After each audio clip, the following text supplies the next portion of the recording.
Hello and welcome back to 24 Hours of Lemons. Or should I say, Team Maxima Overdrive.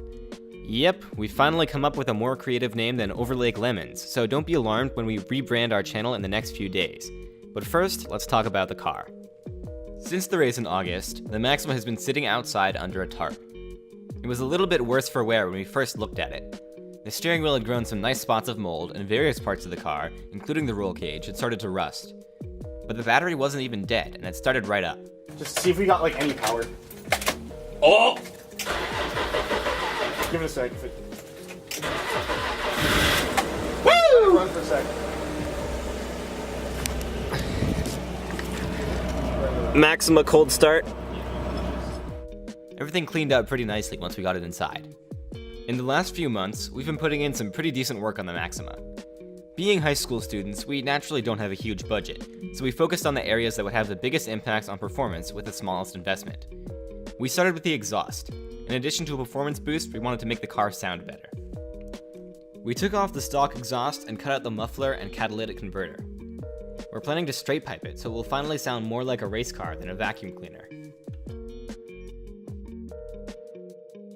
Next up were the brakes.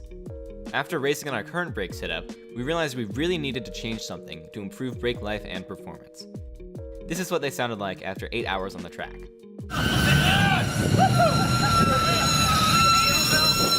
Yeah, that's the brakes. We bought some scoops and tubing to run from the front bumper to the wheel wells, which will redirect air across the brakes and hopefully cool them down, reducing fade and extending the life of the pads and rotors. We did run into a bit of a problem.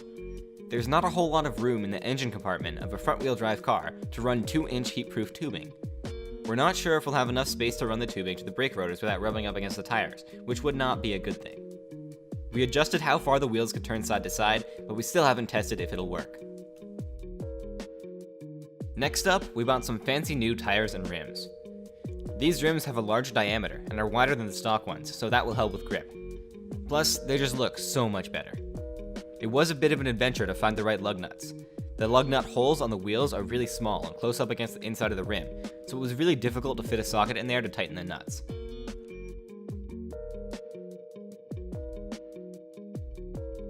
Anyway, that's what we've been up to in the off-season.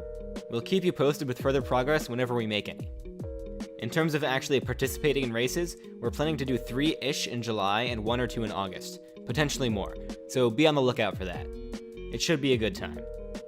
Thanks for watching, and we'll see you next time.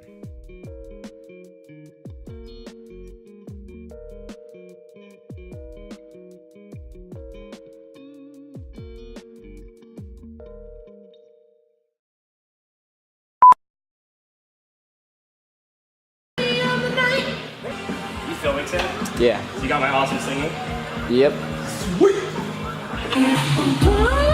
Yep.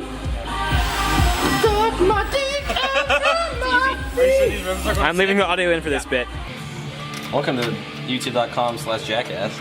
Today, we're taking expensive things off and throwing them away.